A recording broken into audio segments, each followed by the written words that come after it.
Well, hello, it's Roland here. Who else could it be? And welcome to the first podcast of Roland's Notebook.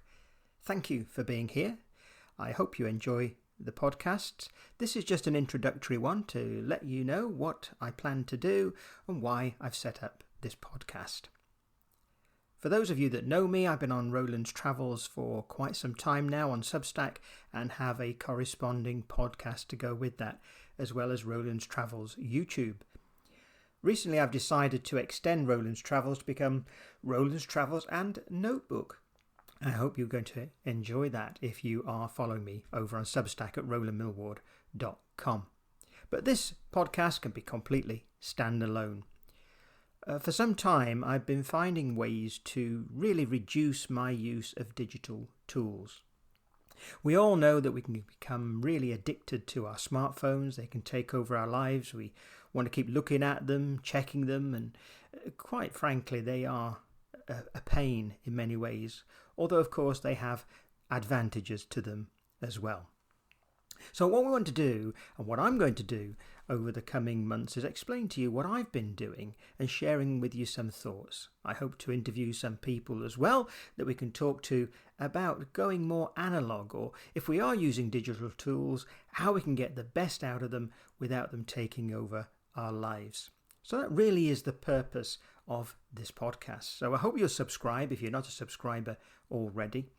I'm going to tell you my story a little bit now, just for a few minutes, that it's approximately 2 years ago when I started thinking to myself, I'm spending too much time using digital things rather than getting on with work.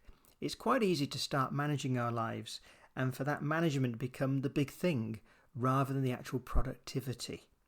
Many people will tell you they spend more time filling in forms, as it were, online, requests for this, requests for that, and yet not achieving anything. We can manage ourselves similarly, that we can start thinking we need this tool or that tool, this type of calendar, that kind of calendar, several calendars.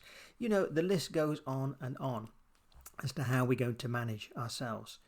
You wind back just a few decades before we had any of this stuff. And we used to perhaps manage with a simple pocket diary or a notebook, pen, pencil. You know, it was much easier. And really, many people are finding now that you can be far more productive by doing less in the way of managing your time than actually doing it. And a lot of these digital tools simply do take up time. They also connect us to the internet, where of course we're then distracted. We have messages popping up on this platform and that platform and so on.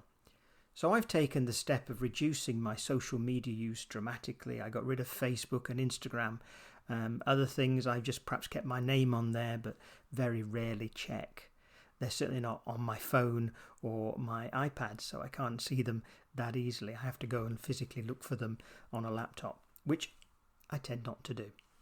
So there are some great savings in time can be made, and I found that you're not really missing out.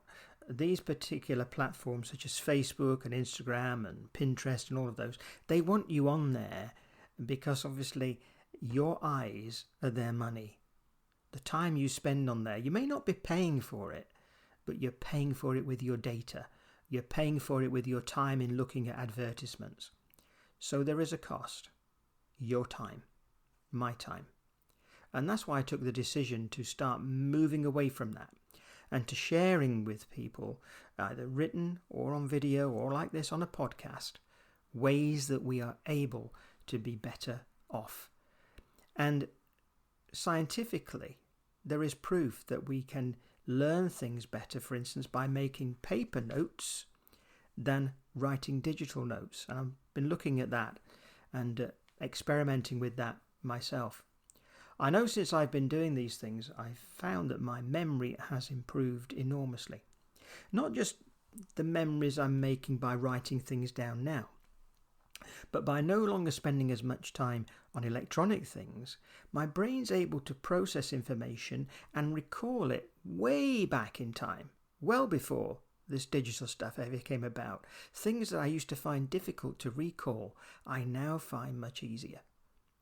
And I put that down to the fact that our brains are not being tangled up every 2 seconds by some imagery or something happening on our phone or on our iPad and so forth. So please, bear with me. Come along on the journey. I look forward to hearing from you. Let me know how you're getting on with digital tools. Are they the master of your life, or are you the boss of them? It'd be interesting to find out. Let me know. So thank you, become a subscriber, and let's share this journey together. Look out for episode 2 in the not too distant future. Bye for now.